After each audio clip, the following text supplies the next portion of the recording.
이영훈의 노래가 품은 역사, 해방의 기쁨 그리고 귀국선의 비극.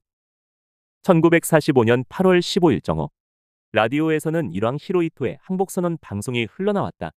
느릿하고도 맥 빠진 목소리였다. 이 믿기 어려운 소식에 조선인들은 일순간 멍해졌다. 결코 망할 것 같지 않던 일본이 이렇게 순식간에 무너질 줄이야. 오장 마쓰이 송가 등 일제 말기 친일시를 쓴 서정주도 해방 후 친일 행적에 대해 해명하면서 일본이 그렇게 빨리 망할 줄 몰랐다라고 하지 않았던가. 당시 서울에서 살았던 러시아 출신의 한 외국인은 이날의 풍경을 이렇게 묘사하였다. 8월 15일, 서울은 마치 쥐 죽은 듯 고요하였다. 시민들은 일본의 항복을 알고 있었다. 그러나 많은 사람들은 그 사실을 믿을 수 없었다. 그냥 기다렸다.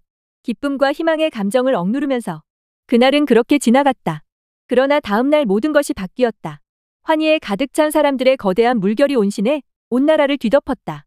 어제까지만 해도 텅 비고 조용하기만 하였던 서울. 수많은 사람이 파도처럼 광장과 거리와 골목을 가득 메웠다. 끝없는 흰 바다가 흔들리며 들끓는 듯하였다. 한반도가 다시 한민족의 품으로 돌아왔다. 감옥에 갇혀있던 독립투사들은 풀려나고 일본이나 동남아시아 등지의 징용 징병으로 끌려갔던 사람들은 귀국선을 탈 수 있으리라는 기대감에 부풀었다. 이승만, 김구 등 해외의 독립운동 지도자들도 귀국을 서둘렀다. 독립투사, 징병자, 징용자, 종군위 안부 등 300만 동포가 시모노세키, 상하이, 다롄, 블라디보스토크에서 돌아오기 시작했다. 조국을 그리며 눈물 짓던 세월은 이제 과거가 되었다. 귀향지는 부산항 제1부두. 1945년 가을 어느 날, 이 감격과 서러움, 희망이 교차하는 풍경을 솔로원이 노랫말로 쓰고 이재호가 멜로디를 입혀 노래로 완성했다. 이 노래가 바로 귀국선이다.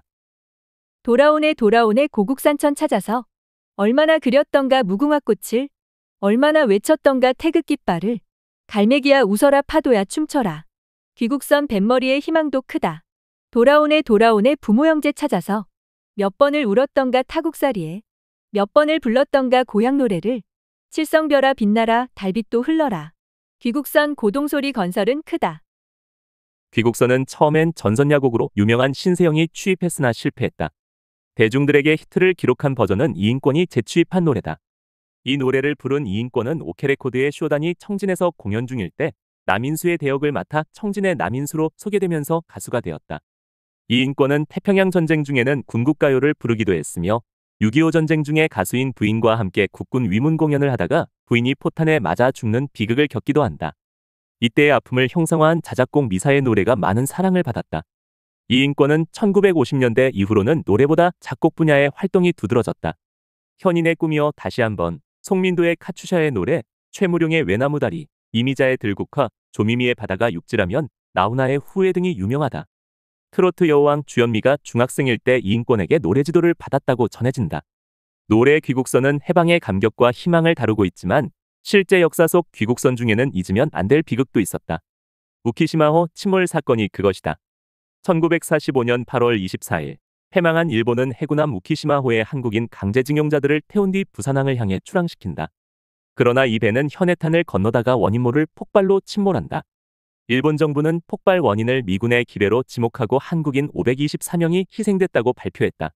79년간의 세월 속에 묻혀있는 우리 근대사의 비극이다.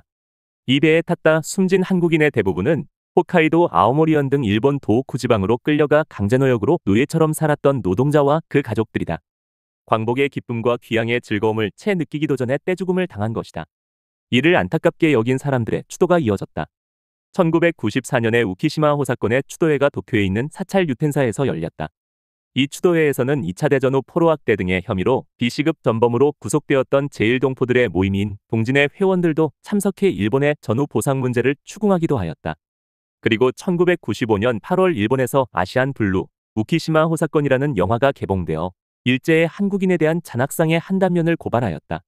북한에서도 2000년 우키시마호 폭발 사건을 실화로 한 영화 살아있는 영혼들이 제작됐고 이 영화는 2003년 전주국제영화제에서도 상영됐다. 2001년 8월에는 교토지방법원이 이 사건과 관련된 한국인 생존자 15명에게 일본 정부가 300만 엔씩 총 4,500만 엔을 배상하라는 국가배상명령 판결을 내림으로써 처음으로 원고 측 주장을 일부 인정하였다. 그럼에도 일본 정부는 소송에서 당시 국가가 징용자에 대한 수송 책임이 없었으며 폭침은 미국이 부설한 기뢰로 인한 것으로 불가항력이었다라고 주장한다. 일본 정부는 얼마 전 후생노동성에서 보관 중인 우키시마 호사건 관련 명부 75부의 목록을 처음으로 공개하는 등 일부 자료 공개에 나섰지만 아직까지도 전면적인 진상조사나 공식 사과는 계속 회피하고 있다. 일본, 중국, 동남아 등지에서의 동포 귀환은 계속됐지만 돌아오지 못한 사람들도 있다. 조국이 해방됐지만 많은 사람이 귀국하지 못한 채 낯선 땅에 남거나 죽었다. 혹은 우키시마 호사건처럼 돌아오는 도중에 죽기도 했다. 우리 대중가요는 해방 후 현인의 고향반디처럼 징병이나 징용 나갔다 돌아오는 남자들에 대해서는 관심을 가졌지만 만신창이의 몸으로 돌아왔거나 혹은 돌아오지 못한 여성들에 대해서는 노래하지 않았다. 성노예나 다름없었던 이른바 위안부에 대한 노래가 처음 나온 것이 바로 민병일의 시에 가수 이지상이 곡을 붙여 1998년에 발표한 사이판의 가면이다. 수평선 해걸음지는 사이판에 가면 자살 절벽 있다지 봉숭아 물든 조선 처녀들. 꽃잎처럼 몸 던진 자살 절벽 있다지. 눈부신 햇살 번지는 사이판에 가면 신혼부부 있다지. 밀월 여행을 즐기는 아담과 이브. 밤이 오면 무르익는 사랑 노래 있다지. 잡초 크게 웃자란 절벽에선 지금도 처녀들 신음소리 바람에 실려오고 한국인 위령탑엔 갈 곳 없는 고운들 떠돌고 있다지. 맴돌고 있다지. 낭만의 섬, 낙원의 섬, 사이판에 가면 전설 같은 정신대 조선 처녀들 남긴 아리랑 아라리오 부르는 원주민들 있다지. 아라리오 기억하는 원주민들 있다지. 신혼여행지와 자살 절벽, 신혼부부와 위안부로 끌려온 조선 처녀들을 대비시킨 이 노래는 아주 차분하고 잔잔한 톤으로 우리의 무관심을 죽비처럼 내리친다. 1992년에 시작된 위안부 할머니들의 수요 집회가 비가 오나 눈이 오나 계속될 수밖에 없는 이유이기도 하다. 더 칼럼니스트